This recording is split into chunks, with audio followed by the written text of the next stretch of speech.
I think Michigan, although they shouldn't be concerned now, this could be a legitimate concern for any program. This past week, he said, I am tired. He said, I don't want to hear any more about, boom, sign this kid, boom, 5-star here, 4-star. He's like, it doesn't matter. Yeah. Your high school recruiting is far less important. It's not unimportant, but it's far less important than your portal recruiting and your team retention. 100%.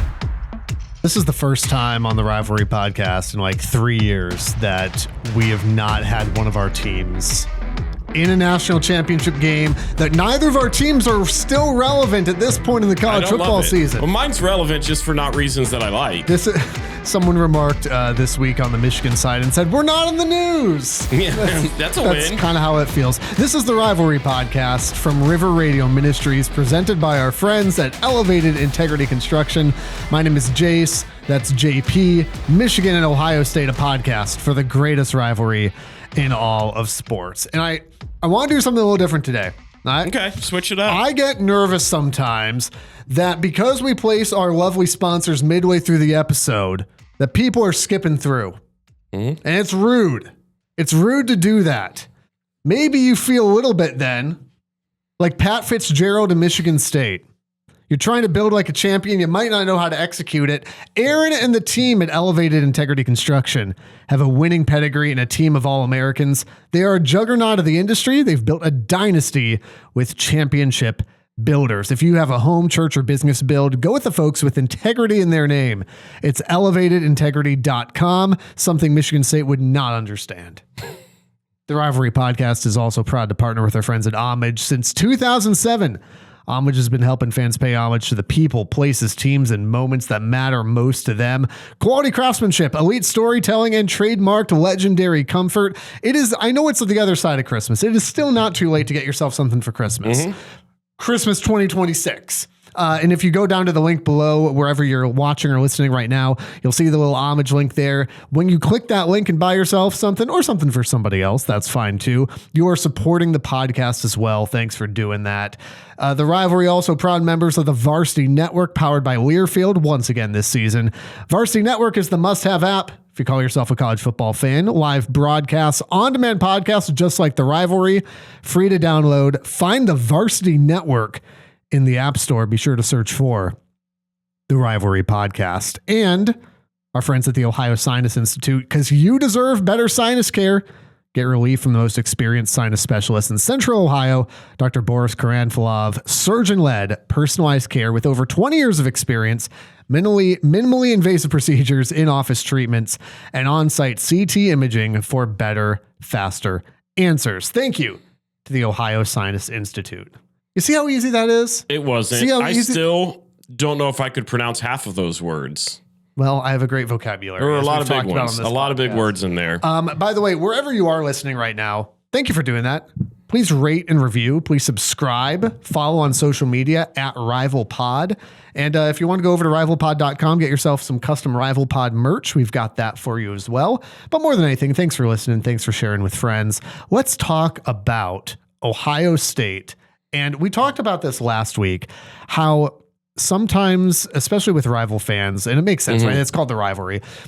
You'll look at transfer portal and you'll see just the sheer number of players in the portal. Yeah. And you'll start talking about rats on a sinking ship and a mass exodus and imploding and all this other stuff, forgetting that like 30% of college football players are or have been in the portal this offseason in a 2-week period. We record this, by the way, Monday morning, January 12th, because everything changes by the 2nd in this new NIL world. 5 more people have entered the portal in that sentence. Yeah. So all that being said, though, I feel like there is a sentiment, even from Ohio State fans, that there's some concern about the number of players and the type of players that are hitting the portal for you guys right now. Yeah. Is there any validity to that? I think so. At least in your opinion? It's tricky, though, because I think that there are two sides to this.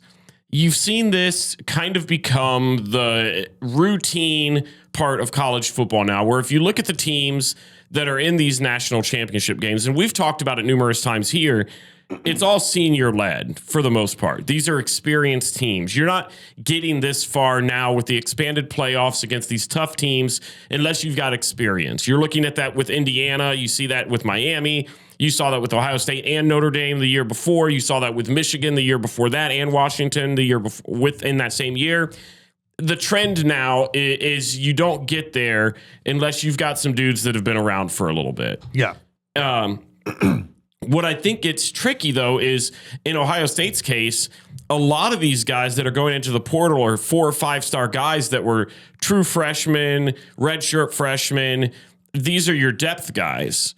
And guys that had a ton of potential are starting to go out. And we talked about it last week. And at the time, there wasn't really a ton of names that were overly concerning to me. I mean, you had a couple. Aaron Scott Jr., Bryce West was one that I threw out there. Jelani Thurman was a guy that I kind of understood, but would have liked to have seen him stick around. You had some guys on the offensive line that ended up going and entering the transfer portal. And it's just seemed to progress. You've had Mylan Graham do the same thing, a wide receiver prospect, a 5-star guy. You had Bryson Rogers. He ended up leaving, joining Brian Hartline in South Florida. C.J. Hicks doing the same thing. Quincy Porter doing the same thing, except not going to South Florida. He's not committed yet. And by the way, the rivalry never sleeps. Quincy Porter, I mean, Michigan kind of finished runner-up in his commitment. Well, and I've seen reports, and this is all speculation, right? Yeah, of course. But I've seen reports that he's crystal balled alongside of Graham to end up at Notre Dame with Marcus Freeman. Oh, wow. Both of them, which would be huge for them. Yeah. But those are key losses. Now, you can say Ohio State's really good at wide receiver, and I would still not hit the alarm button on that because people tend to forget that Brian Hartline's not the only person that's ever brought elite wide receiver play to the Ohio State University. He was a part of a group when he was there as a player that was a part of an elite group. This is a team that has routinely pulled out guys like Michael Thomas, Cade Uluave. I mean, you could go down the line for a long time now and pull names out of the hat and it would work. So I don't think Ohio State's going to have a fall off. You still have guys like Jeremiah Smith. You may have heard of him. He sounds familiar. You still have a guy like Chris Henry Jr. that's going to be coming in. Which and guys like that are tough, right? Because I think and let me put on the unbiased college football hat for a second. So let me take kind of the Michigan foam Wolverine head off for a second. When you've got a guy like Jeremiah Smith who came in as a 5-star freshman and had an immediate impact. Yeah. The Malachi Toney's. The blessing, sure, yeah. And the blessing and curse then of going to Ohio State as a guy like Chris Henry Jr. is you are going to be expected to have that type of success right away. I don't know if I don't think the expectation for Chris Henry specifically is there because Jeremiah is still there. And maybe so, but I think the concern would be, to your point, and obviously, if I put the foam Wolverine head back on, it's not a concern at all. Understandably, Jeremiah Smith is far and away the guy, but there's not much else there. I mean, the whole, I think I texted you this, Brandon Ennis returning. I said, yeah, as opposed to what? Getting a corporate job? Because the dude's not going to the NFL. So it's like Chris Henry Jr., I think, is going to be expected to slide into that role very quickly. And the question is, can he do it? And the answer is maybe. We'll find out. And I think that's valid. I think that there's a real reason and an expectation that Chris Henry Jr. comes in there and immediately is option number 2. Yeah. I think he has to be. And while I somewhat agree with you that Brandon Ennis is most likely not going to the NFL, I mean, he could have a breakout year for all we know, and that could change. Right now, I would stand on that no, he's probably not going to the league. But I would also still say he is a talented wide receiver option. Almost every other team in college football would kill to have a guy like him as their wide receiver 3. And so I see the depth behind what wide receivers we're bringing in. And it would be nice to feel like you've got something in return after those guys are gone, because let's be honest, Jeremiah Smith's gone after this year. Brandon Ennis is gone after this year. Then you have Chris Henry, if you can convince him to stay, because that's one of the points that I wanted to bring up in this is I've never really been overly concerned with how the NIL is working and what that all looks like. I thought it was a necessary evil to come into the game. But now you're looking at scenarios where you've got these 4- and 5-star recruits that were recruited by Ohio State, a prominent program. They've got all this talent. They go there for a year to get their initial bag from the NIL. And then after a year, they transfer out and they want to go to these other schools and either seek an opportunity to play or they want to go out and get a bag from somebody else. They're going to try and use that 5-star recruiting status. Or you're going to have like Ohio State case, and this was a huge storyline. You're going to have guys like Bo Jackson. Where let's talk about Bo Jackson for a second, because this was one of the, I don't know, between him and these are not exactly the same, but there's just some weird NIL stuff coming down where you've got Bo Jackson over here, you got Damon Williams over here, and it's a weird situation. I understand Bo's perspective slightly. There were reports where he was coming out and he was asking for $1.5 million, something like that, to return. Numbers were ran. People were talking about last year and what it cost for them to bring Judkins over and keep Travion to come back. And it was a little bit more than that for both of them. And people were going, okay, well, Bo, let's look at last year and what we had. Yeah, you had a good season, but you were a freshman who was like third on the depth chart and kind of worked your way in, and that's great. And you're going to be good. And that's you ain't worth $1.5 million. No, and that's the scenario you're going to start to see, though, is you're going to see these guys that come out. And I think Michigan, although they shouldn't be concerned now, this could be a legitimate concern for any program, is you have these guys 100%. That are younger. You've got a guy like Bryce, and I think you guys kind of experienced it until it resolved itself, much like the Bo Jackson scenario, where you've got guys like Andrew Marsh. Yep. You have guys like Bryce Underwood. You have guys like Jordan Marshall that everybody was expecting to come back and play these intricate parts of next season's offense. And they played well outside of Underwood, but like Marshall, I got one more in, don't Marshall and Marsh. Oh, it won't be the last one. Outside of those two guys, I mean, they played well, and there was fear that, hey, they might go somewhere else. And you're seeing that with Ohio State, with Bo Jackson, where people are like, we've got to lock him down because James People is gone. Your running back. CJ Donaldson's going to be, I think he's gone. I thought he was a senior. Listen, both of those are addition by subtraction. Yeah, fair. But right now, your running back room is bare. It's bare. You lost Bo Samuel Jackson Dixon, and Isaiah West. And you lose Bo Jackson to that, and now all of a sudden... Well, and credit to Bo Jackson, because I do think he's a really good running back, but... that's a bare cupboard. Yeah. That's a bare cupboard. But that's the scenario you're starting to see is you go out there and you recruit these guys so that you can hope that they can become top performers, but you also have to be prepared to pay them once they become that. And so you're seeing guys like Quincy Porter and Mylan Graham who haven't really been out there and proven themselves yet, but they've got the 5-star, and other teams that don't have the commodity that Ohio State has is going to go after them and chase them to get them to come over to their school and play.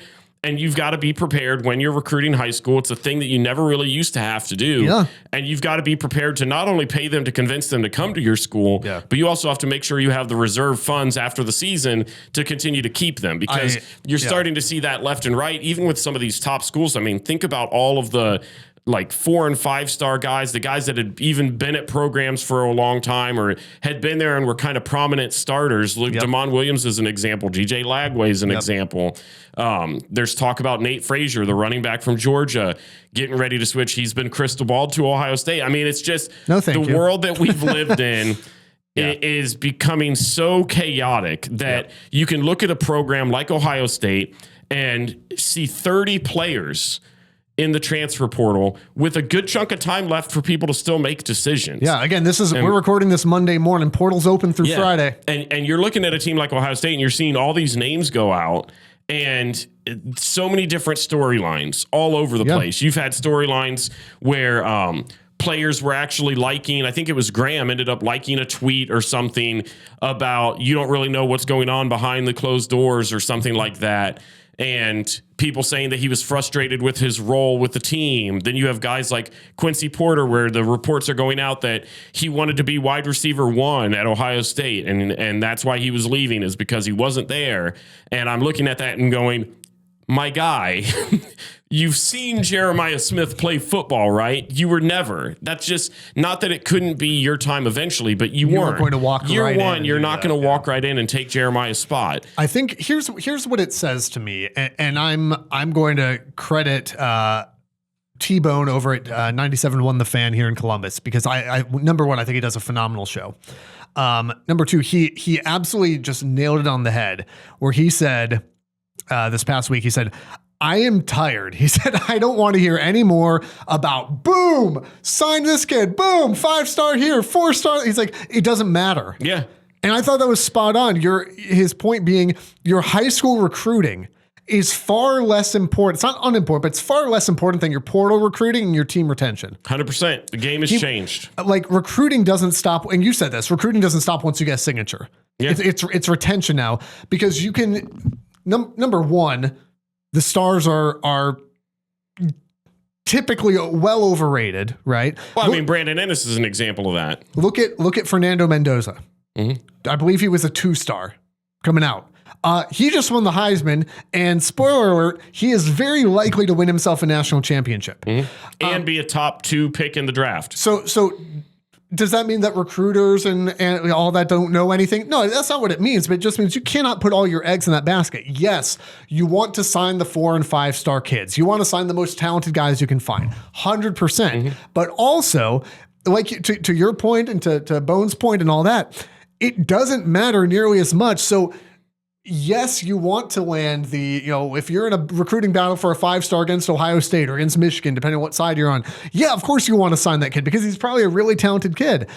But once he's there, you now also have to try to make sure that you keep him there, because you can look and go, well, man, our recruiting class here wasn't very good. But what are we going to do?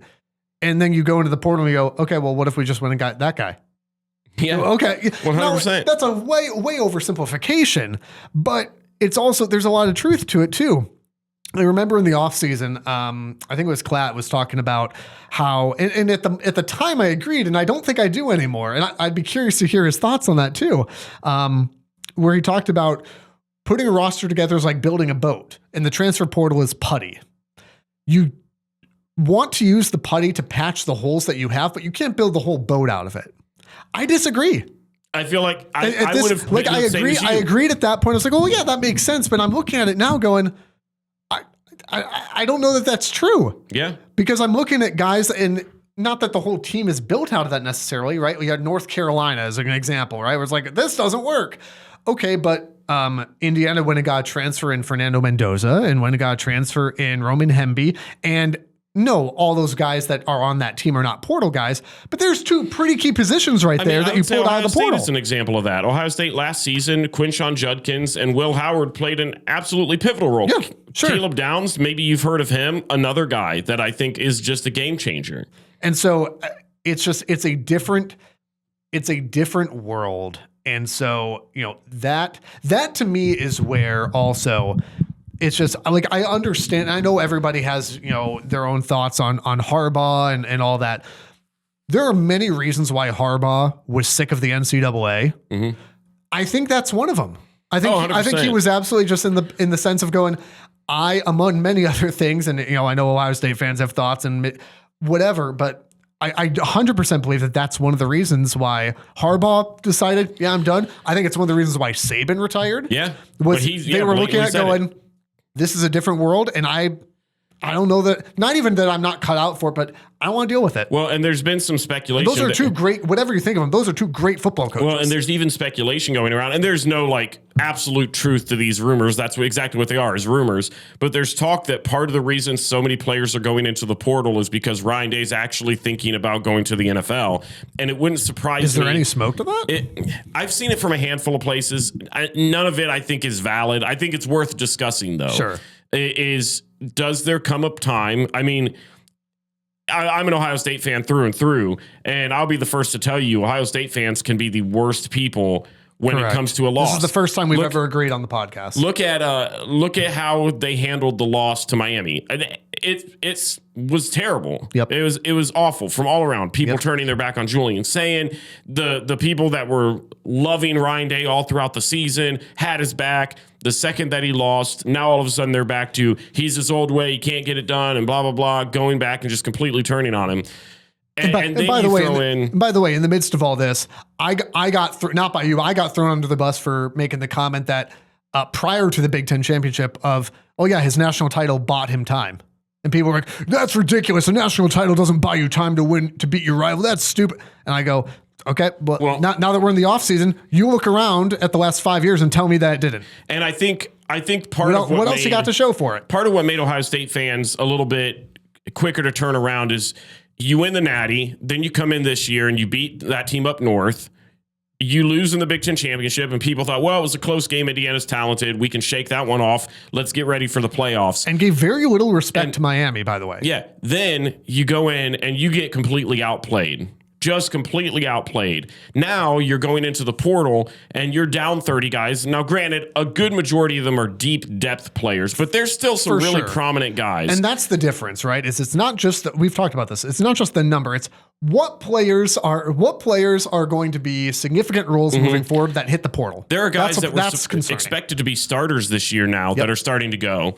And the response from Ohio State, I mean, they've had a couple of visits, but they've also missed out on some of those targets. Chaz Coleman being one of them. Yeah. They're probably top target in the portal, ends up going and committing to Tennessee. I think right now the only committed players that they currently have is like a long snapper and a tight end. There might have been, we also got a little from Florida State. So that happened yesterday. Even that is, it's interesting because certain sites will project as like, boom, we landed this kid who was a 4-star out of high school. I go, what does that matter at this point? I know, is he good? I know he was debating returning to school or going to the draft. He's obviously a talented kid.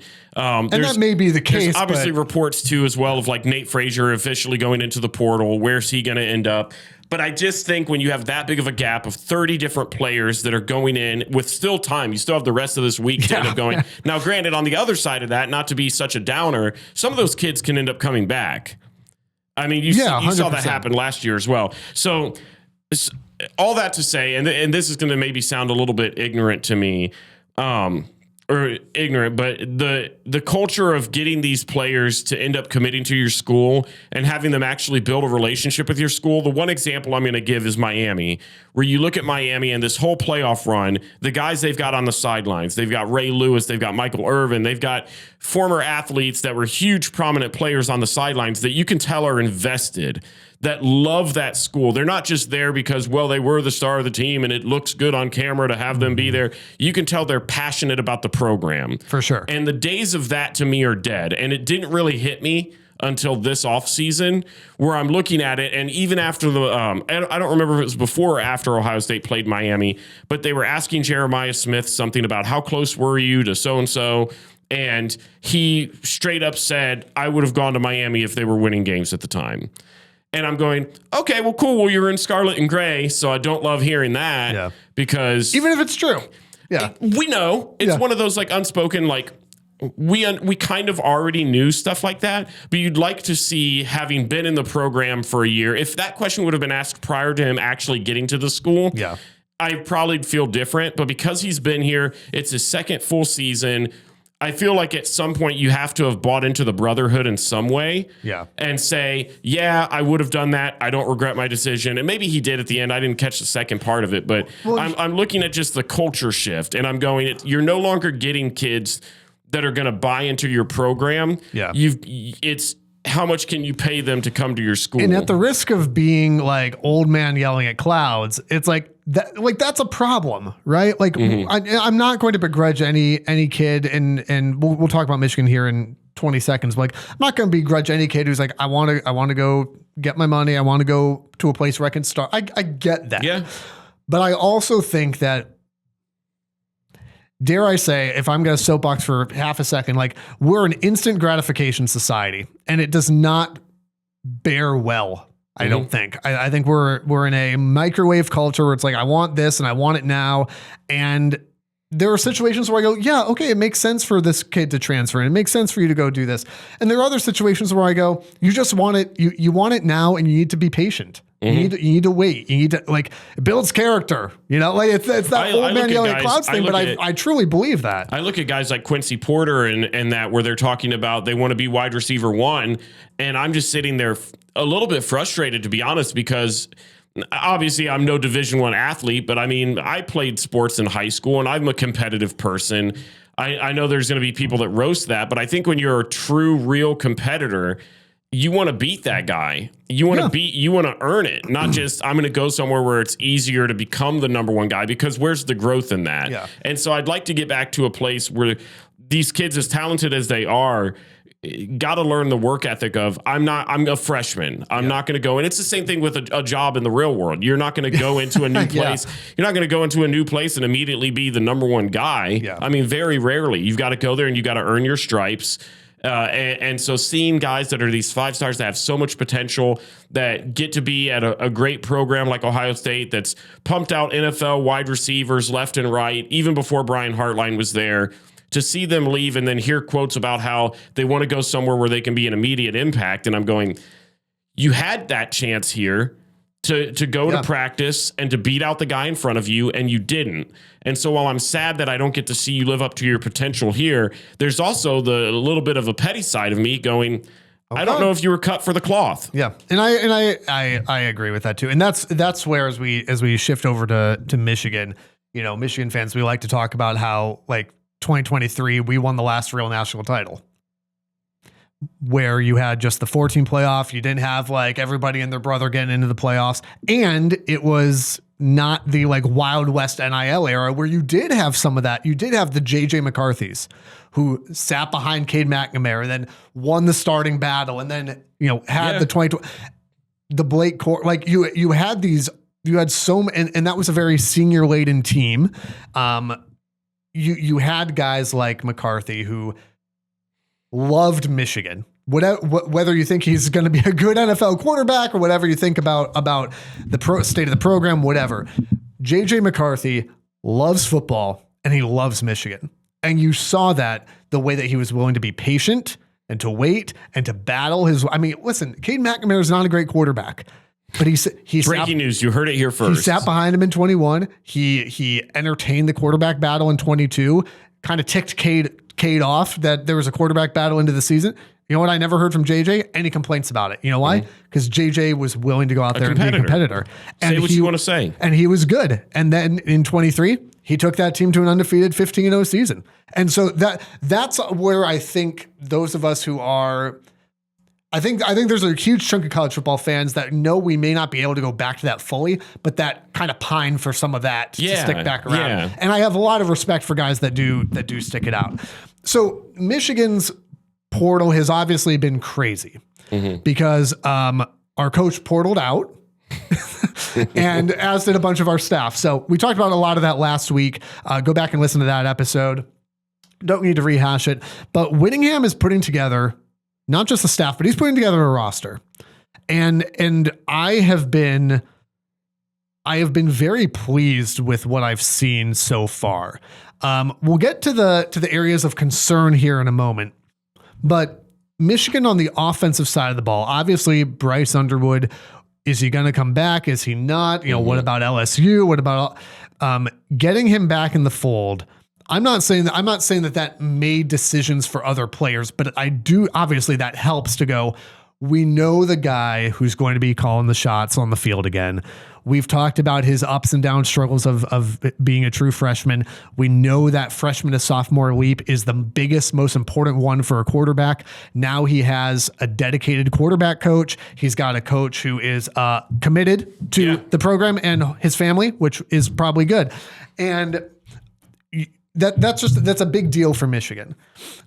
Getting Jordan Marshall back, understandably, a huge deal, because you've got Jordan Marshall and you've got Savion Hyder. We talked about 5-star freshmen coming in. Will they have immediate impact or not? Hyder feels like the guy who will.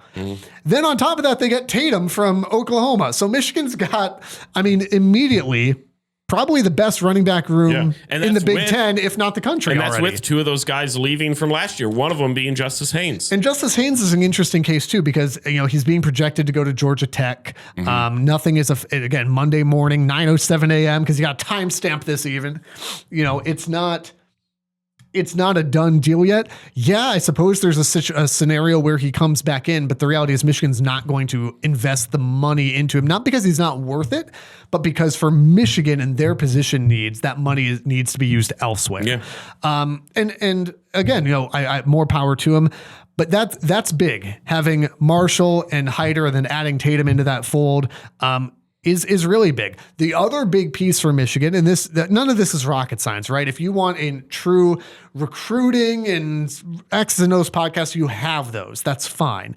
But I mean, Andrew Marsh was a big question mark because Michigan's pass catchers outside of Andrew Marsh, and I'd say Donovan McCulley was good last year too, but Michigan's pass catchers were lacking. They have been lacking. So locking down Andrew Marsh, huge. And then this weekend, they added Jamie French from Texas. Now you've got two guys in there who are both really talented athletes. And it's not just, well, we hope so. It's, okay, we know these guys are going to be good. Michigan has guys like Jamar Browder and Shannon Goodwin. We saw a little bit of both of them, who will compete for wide receiver 3, except that Michigan also just added, JJ Buchanan from Utah. He plays this weird kind of wide receiver, tight end split role. No one's really sure exactly how to classify him. That guy's an immediate impact. So all that to say, Michigan's got all these, skill position players on offense, either coming back or that they're adding in to kind of do that putty thing and kind of secure a few different holes that they have. They should be really good. And one of the bigger concerns was actually not the quote skill position on offense, but was offensive line. Michigan loses Gio El Hadi to the draft, which was expected. Yeah, that was going to happen. People figured. But then you had Andrew Sprague hit the portal. Jake Guarnera hit the portal, and you're sitting there going, this offensive line that was starting to kind of click and gel, and we thought, okay, the next couple of years, these guys might be really, really good, are suddenly disintegrating. You go, well, one of the important parts about having a really talented quarterback is you kind of have to protect him. But then getting Andrew Sprague back, getting Jake Guarnera back. Blake Frazier says he's back, announced that he's staying. Evan Link staying. Babalola, who is the 5-star that they signed, who got injured, didn't even get to see the field this year. So even though he hasn't played, he's been in the system, if you will. He's been around he's going to compete. Suddenly, Michigan's looking at Babalola and Link and Guarnera and Frazier and Sprague, and you've got a Phobie in there too, and Brady Norton, and you're suddenly looking at this offense going, this is still a very young offense. This might be a really good offense. And so that's all very positive stuff for Michigan. The defensive side of the ball is where more of the concerns are, because one, you're losing guys to the draft, right? You're losing Jimmy Rolder, you're losing Derek Moore, you're losing Jayshawn Barham, you lost Ernest Hausman to whatever he's dealing with right now, to himself, unfortunately. You lost Cole Sullivan to the portal.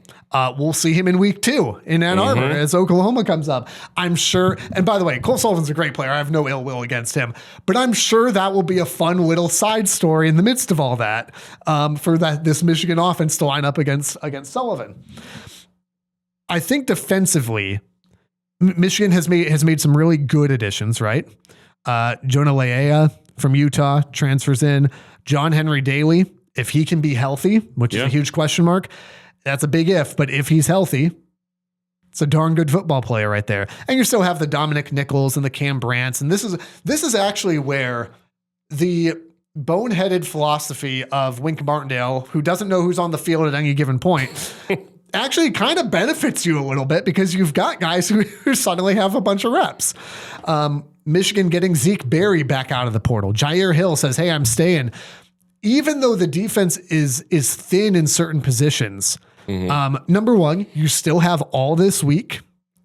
Number two, you have got some key guys back. Having Berry and Hill back, I know Smith Snowden is a guy that at this point has not signed with Michigan, but would be a huge get. They're looking at Cade Uluave from Cal. Ohio State had hosted Rasheem Biles. Michigan had as well. Yeah. He ends up, I believe, committing to, I want to say Texas. That might be wrong. I couldn't remember if I officially saw anything. It's not Michigan or Ohio State. I love tell you that. That's great. What a sweet treat. But Uluave from Cal was widely considered to actually be the top linebacker in the portal. Michigan is looking like, knock on wood, they may sign him. That's huge. You've got Owosu Boateng, who got a lot of reps in there. So at the end of the day, Michigan will be fine, but there is definitely some more defensive side of the ball that I'm looking at this week going, who can you get to portal back in? Who can be the Spraggs and the Guarneras and the Berries who you can bring back into the fold, right? TJ Metcalf, Elijah Dotson, Jordan Young. Some of these, Metcalf being the exception there as more of a veteran guy, but Elijah Dotson and Jordan Young, like these are guys that I want to stick around here because I see the potential. They haven't, again, as of right now, they haven't committed anywhere yet. Those are guys that I think Michigan needs to be able to bring back in. And you've still got guys like Mason Curtis. Like Michigan will be good. Michigan will be good. But I'd love to see some of those guys to the point about the Milan Grahams and stuff like that. Yeah. I'd love to see guys like Dotson and Young and more guys than that too, but guys like that stick around and wait it out, know that you're going to get reps, develop so that you can not have that big gap, but from 26 to 27, you can hit the ground running. You've got that retention that matters so much in this day. And I think that there is that almost immediate fear because it's college and not the pros, where you're looking at the second somebody puts their name in the transfer portal, you automatically assume they're leaving.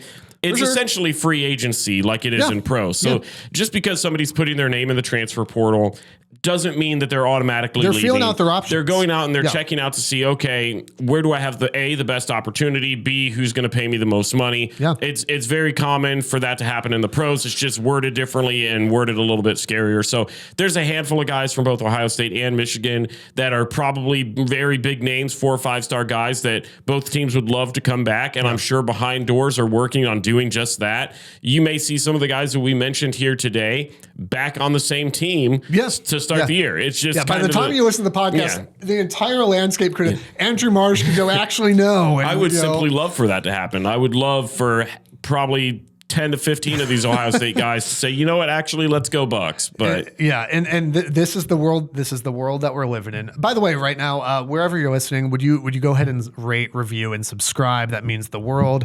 I think we started this season. This is year 7. 7.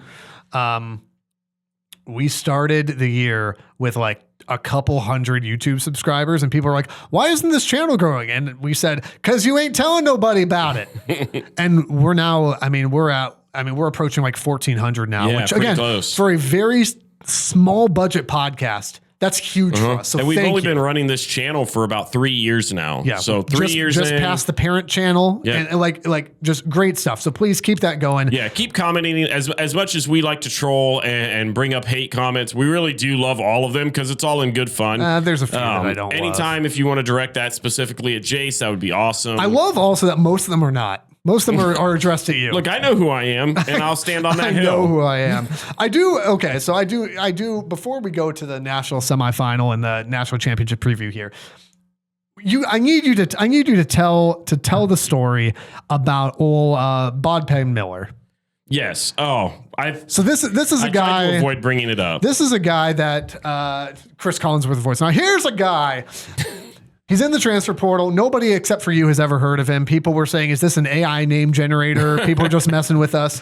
But this is a guy that you hated seeing go into the portal. Why? Yeah, because I think this shows insight into who you are as a person. Look, man, I don't think it's any secret. If you've listened to this show for a couple of years, I'm a hometown guy. You have a Mansfield Till I Die sticker on your water I sure bottle do. right I sure do. Mansfield Till I Die with the Yeti with Bigfoot.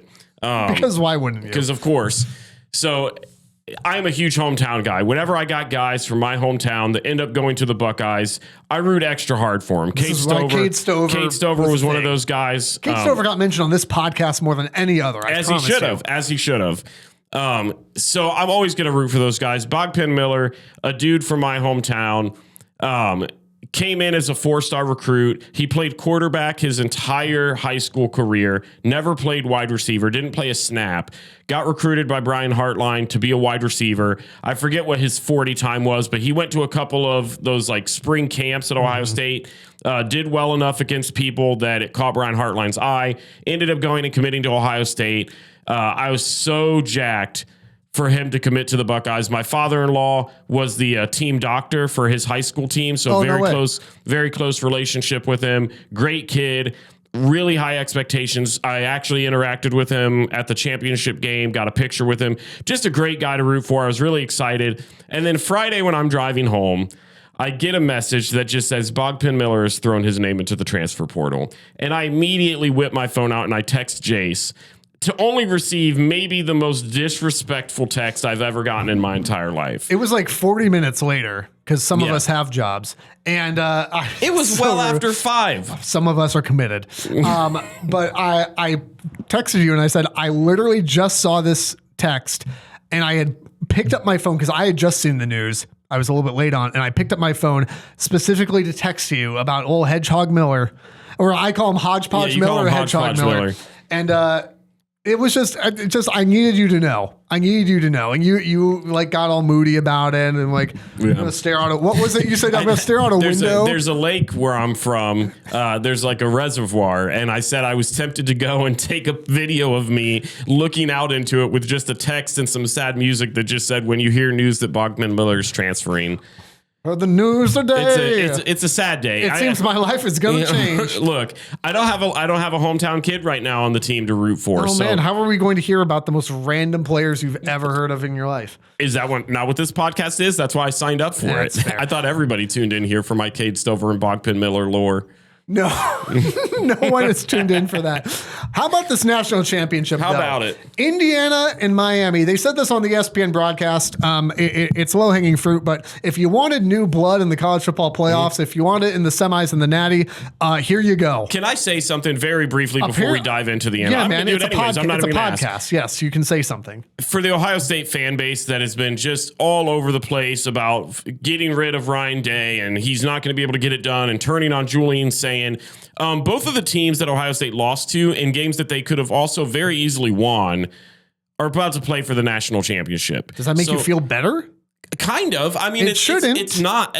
There's no good thing as a consolation prize when it comes to this. It's all terrible. Correct. But if I'm going to try and bring any sort of positivity out of it, the two teams that you lost to are about to play for the championship trophy. Leave it to. And they were both in games that you weren't. I mean, Miami just flat out beat you. Indiana flat out beat you.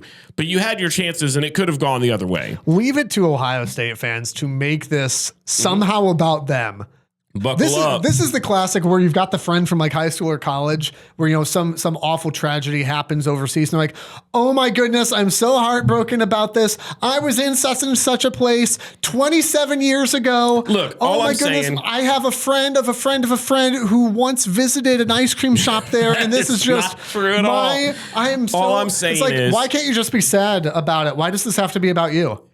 That's what this is. No, that's not what it is at all. All I'm saying is for all the Ohio State fans that are acting like the sky is falling, it is. Look at the competition. You just want it to be that way. You don't want us to have that mindset. And that's Correct. The Michigan side because of you. Your rivals can never be happy. Correct. And so, you get it. That's the new tagline for this podcast. So that's why I'm just going to disregard it. Stats if the Ohio State fan side that is the world is falling, this all needs to drastically change. I've seen a handful of people saying I'm not even going to pay attention next year because they don't care. Okay. Good. Stop watching. Honestly, I support that. Yeah, that would do me so many favors because I don't have to read your stupid tweets. Let's talk Miami and Indiana. Indiana and Miami. I mean, these are just two fantastic teams. Obviously, two outstanding defenses.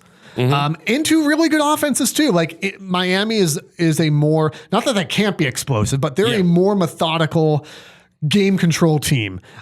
Indiana feels more explosive to me, but just incredibly talented, just two different styles. It is so incredible, and it should be in a national title game, right? It is so incredibly hard for me to pick a winner here, right? So like even go back a handful of years, right? Mm-hmm. Georgia TCU was not a tough game to pick the winner of that game. And I say that again, as both our teams lost to those two teams. So respect. It was not hard to see who was going to win that game. Michigan-Washington was a good matchup, but it felt like Michigan was going to beat Washington, and they did. Ohio State-Notre Dame, it felt like Ohio State was going to beat Notre Dame, and they did. I don't have a good feel for this one. I see. I think the opposite. I don't have a good feel for this one, and I'm nervous. I am afraid Because picking either one of these teams, like you've offended Indiana and Miami fans left and right. Both of them hate me. I don't feel like I've offended either of these fan bases, but now I feel like I have to. And I found out that their fans are very passionate. Come on in. The water's fine. Here's the low hanging fruit analysis here is just, there's a part of me that just doesn't know how you slow this Indiana offense down. Mm-hmm. So going into the Oregon game, and again, Oregon, Miami, two very different teams, but going into the Oregon game, I mean, I picked Oregon in that game. I felt like Indiana was finally at the place where everyone was kind of expecting them to win. And I felt like Dan Lanning and the Ducks would be like, cool, that's fine. And it just never materialized. I felt like Oregon had the balance on defense and offense to play with Indiana, to play that same type of game. And it just never materialized. I mean, first play. Yeah. The way I yelled, the way I went, what? My wife is sitting there and she enjoys football too, but she wasn't really paying attention to the game. But I'm like, you have to stop what you're doing and watch this. It was just incredible. And that was the game. Yep. That was enough. So there's a part of me that's just really unsure, even when the matchup looks like it should be able to hang with them, can you actually slow Indiana down? The only ones who, frankly, if I'm going to take the foam Wolverine head off again, the only ones who've really been able to do it were Ohio State. Now, Penn State played a close game with them as well, but defensively, I mean, Penn State still gave up 27 points. Ohio State gave up 13. And I do think that there's some credit to Ohio State there. Mm-hmm. I'd say that Miami has a very comparable defense to Ohio State. Look at the CFP. Look at what Miami was able to do against Ohio State. Look what Miami's been able to do in this playoff. Like if there's a defense that can slow down Indiana, not just slow them down, but can actually beat Indiana, it's probably Miami's defense. That's the one to do it. They pose the biggest threat. Indiana gave up, a handful of sacks to Ohio State, a handful of sacks to Alabama, really just one to Oregon, which is incredible. Obviously, Ruben Bain and Akeem Mesidor, obviously, that's their bread and butter. They're going to get pressure. And can they force Fernando Mendoza into making mistakes? This is not rocket science. I mean, you can look at any college football game and you could say the same thing because I feel like we do. If they get pressure and can force mistakes, the question is, can they? You sack quarterback, you win game. If rocket you science. Score more point than them, then you win. Yeah. If time hits zero and you have more points, it's like they asked game is yours. They asked Christian McCaffrey after the Niners game yesterday. They're how did you had this strategy, how'd that play out? He goes, well, we won, so good. I don't know. Before I give the prediction though, where are you at with this? Because you said that you feel differently. I feel like this is just no separation. You feel different. I feel different. And I'm not even trying to be disrespectful, but I'm going to have to offend one of these, like you said. You don't mind doing that. I don't. If I truly believe something, I'm going to stand on that hill. I have disrespected Indiana for far too long. Last year, I thought it was deserving. Miami aside, that's just undebatably true. Well, but I would still even stand on my side that prior to the Big Ten championship, I felt like what I was saying was still valid. Until they beat Ohio State, I just needed to see it because I had heard the same thing last year coming into Columbus, and then they got curb stomped. So I just had to see it against my team because that's where my standards were at. They did that, and ever since then, I feel like I've been fair to them. I've picked them in almost every single game. I don't know if I actually picked against them in any game. I don't think you have. I've been a firm believer. And the laser focus that I see from this team, I mean, I'm looking at all these tough games and I'm thinking, well, the Alabama game should be at least good. They'll still win it, but it should be at least fun. It wasn't. Then I go, okay, well, Oregon, they're still probably going to beat them. I've seen this game earlier in the year. It's at a neutral site. They'll still probably win it, but it should be a good one. And it wasn't. And it wasn't necessarily because of a ton of mistakes the other team did as much as the way Indiana played was just so much harder, so much faster, so much more experienced. The drive, the hunger is just there. You can see it in the coach. You can see it in the maturity that Fernando Mendoza plays with. You can see it in the strength of Roman. Yeah, there's just something different when you can see a team and you've seen them play in big enough games and you see the composure that they have and the style that they play with and the swagger that they play with. And it's not overly flashy. It just feels pro ready. And I look across the board. I think it's pretty flashy, man. I mean, these guys are they're explosive. Out. I mean, look at the game against Oregon. They got outgained total yardage. But it just didn't matter. I mean, Mendoza threw for $177, but he also had 5 touchdowns. Yeah. They didn't really need to. Well, because their defense was just so good. And so I'm looking at that and I'm going, I don't know and I did a little head to head, like who do I think's the better coach, Mario Cristobal or Curt Cignetti? And I think without a doubt it's Cignetti. And that's not to be disrespectful to Miami at all. I just think Cignetti's at a different level right now. I'm looking at the quarterback play, and while I think Carson Beck has played well, he made really, really great decisions against Ole Miss. I'm looking at Mendoza, and I'm going, this guy is a top 2 pick in the draft. He's got that maturity, that professionalism. He's got the leadership skills that you want. He has obviously all the talent that you want. I put it as an even split between Fletcher and Hemby. I think maybe I'd probably give the slighter edge to Fletcher, but I think it's pretty close. It's closer than people want to give credit for. Wide receiver, I'm going Indiana. I think Surratt and Cooper are better than what you see. Malachi Toney's the better of all of them. But I think I'm still going Indiana. And I think even if you put the defense as a split, I'm looking at the amount of pressure that Indiana's been able to get on the quarterback. I look at Ole Miami Miss, has 2 though. But against Ole Miss, they had, and I know this is stat watching, but they had 1 sack against Ole Miss. Stats are stats. We've often said. But they had 1 sack against them. And to be honest, they still gave up some points. I think that was the first game all season that they had gave up over 20 points in regulation. That was the one concern I had for Miami coming out of that game. Was I expected Miami's offense to have success, and they did. But I was surprised to see Ole Miss have that much success against the defense. And what stood out to me, which Ole Miss is a great offense. Don't get me wrong, but if we're trying to project into this game here, does that tell us anything? Yeah, and I think what makes it interesting is I'm looking through the Ole Miss and Miami game, and there's certain things about it that stood out to me that I think actually play in their favor. Their offense was crazy efficient throughout that whole game. They had 28 first downs, 459 yards of offense. They were 11 of 19 on third down, 2 of 2 on fourth down. But here's where it gets crazy for me. Time of possession. Did you realize how big of a gap that was? I hadn't until I actually went back and looked at stuff. Miami had possession for 41 minutes and 22 seconds. That means Ole Miss had the ball for a total of 18 minutes and 28 seconds. That is it. They had the ball for 18 minutes and they were done. The defense was just phenomenal. I know they still gave up over 20. It's tricky for me because I look at these defenses and it's like staring in a mirror in my mind. They both have really incredible defensive lines that can get to the quarterback.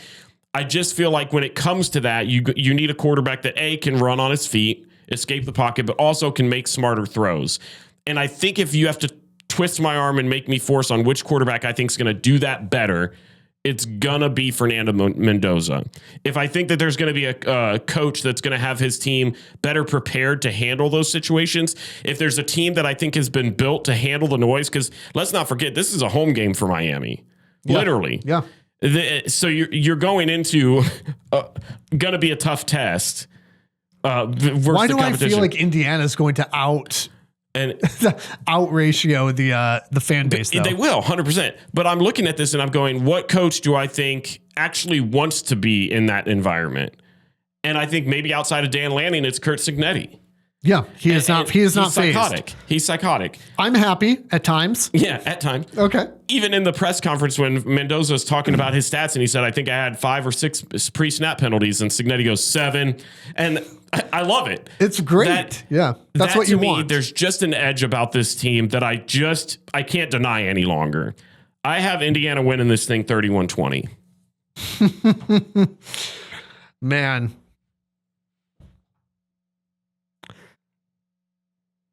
I feel like there's so little separation here. But I felt that way against Oregon. And again, it's kind of I could see this game could be a 1-point game or a 31-point game. And I don't know. I also took Indiana. Okay. The right choice. I'm gonna take it closer. I'm gonna take it. I don't think they cover.